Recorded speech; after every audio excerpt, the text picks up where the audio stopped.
사람이 세상을 떠난 뒤 마지막을 어떻게 보내야 하는지는 시대와 문화에 따라 달라져 왔습니다. 하지만 최근 우리나라에서는 오랫동안 당연하게 여겨졌던 장례 문화가 빠르게 변하고 있습니다. 빈소를 차리고 사흘 동안 조문객을 맞이하는 3일장이 아니라 가족끼리 조용히 마지막 인사를 나누는 무빈소 장례가 새로운 선택지로 자리 잡고 있는 것인데요. 불과 몇 년 전만 해도 매우 드문 방식이었지만 이제는 장례 현장에서 어렵지 않게 볼 수 있는 모습이 됐습니다. 그렇다면 사람들은 왜 수백 년 동안 이어져 온 익숙한 장례 방식을 바꾸기 시작한 걸까요? 그리고 장례비가 단돈 27만 5천 원이었다는 한 가족의 이야기는 왜 전국적인 관심을 받게 된 걸까요? 오늘은 지금 대한민국에서 조용히 진행되고 있는 장례 문화의 변화와 그 의미를 함께 살펴보겠습니다. 지난 3월 어머니를 떠나보낸 한 아들은 생전 어머니가 남긴 한마디를 끝까지 지키기로 결심했습니다. 사람들 귀찮게 하지 마라. 짧지만 분명한 유언이었습니다. 그래서 가족은 부고도 알리지 않았고 빈소도 마련하지 않았습니다. 화환도 없었고 밤새 조문객을 맞는 일도 없었습니다. 가족들만 조용히 고인을 배웅했고 모든 절차는 간소하게 진행됐습니다. 많은 사람들이 가장 놀랐던 부분은 장례 비용이었습니다. 총 비용은 27만 5천 원. 기존 장례식에서 흔히 발생하는 수백만 원에서 1,000만 원 가까운 비용과 비교하면 믿기 어려울 정도의 금액이었습니다. 하지만 정작 가족들은 비용이 가장 중요한 이유는 아니었다고 말했습니다. 가장 큰 이유는 어머니의 뜻을 지키고 싶었기 때문이었고 주변 사람들에게 부담을 주고 싶지 않았다는 것이었습니다. 실제로 우리 사회에서는 장례가 슬픔을 나누는 자리이면서도 동시에 큰 부담으로 느껴지는 경우가 적지 않습니다. 상주들은 슬퍼할 시간도 없이 조문객을 맞이하고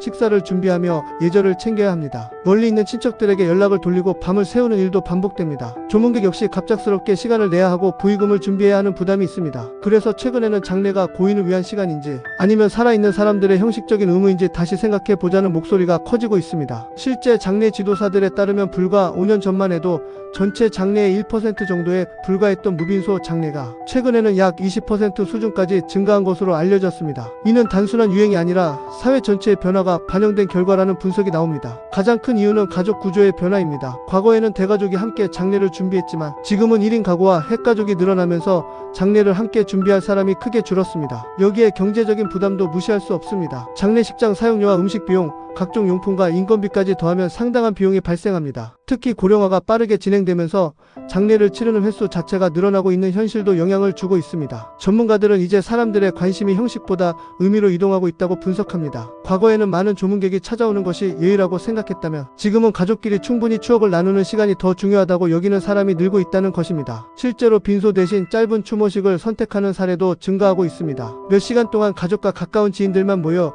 고인의 생전 모습을 영상으로 돌아보고 추억을 나누는 방식입니다. 이런 장례에서는 조문객 숫자가 중요한 것이 아니라 고인을 얼마나 진심으로 기억하는지가 더 큰 의미를 갖게 됩니다. 더욱 눈길을 끄는 변화도 있습니다. 바로 살아있을 때 직접 감사와 사랑을 나누는 생전 장례식입니다. 최근 한 가족은 100세를 맞은 어머니를 위해 생전 장례식을 준비했습니다. 장례라는 이름이 붙었지만 분위기는 전혀 달랐습니다. 가족과 친구들이 함께 모여 살아온 인생에 감사의 마음을 전했고 어머니는 직접 웃으며 그 사랑을 받았습니다. 떠난 뒤 후회하는 대신 살아있을 때 마음을 표현하자는 새로운 문화가 조금씩 확산되고 있는 것입니다. 물론 이런 변화에 대해 모두가 긍정적으로 보는 것은 아닙니다. 일부에서는 전통 문화가 사라질 수 있다는 우려도 제기합니다. 장례는 단순히 가족만의 행사가 아니라 공동체가 슬픔을 함께 나누는 중요한 의식이라는 의견도 있습니다. 실제로 조문을 통해 오랫동안 연락하지 못했던 사람들과 다시 관계를 이어가는 경우도 적지 않습니다. 그래서 앞으로도 전통 장례와 새로운 장례 방식은 한동안 함께 공존할 가능성이 높다는 전망이 나옵니다. 결국 중요한 것은 어떤 방식이 정답이냐가 아니라 고인의 뜻과 가족의 선택을 존중하는 사회적 분위기가 만들어지는 것입니다. 전문가들은 과거 화장이 보편화되면서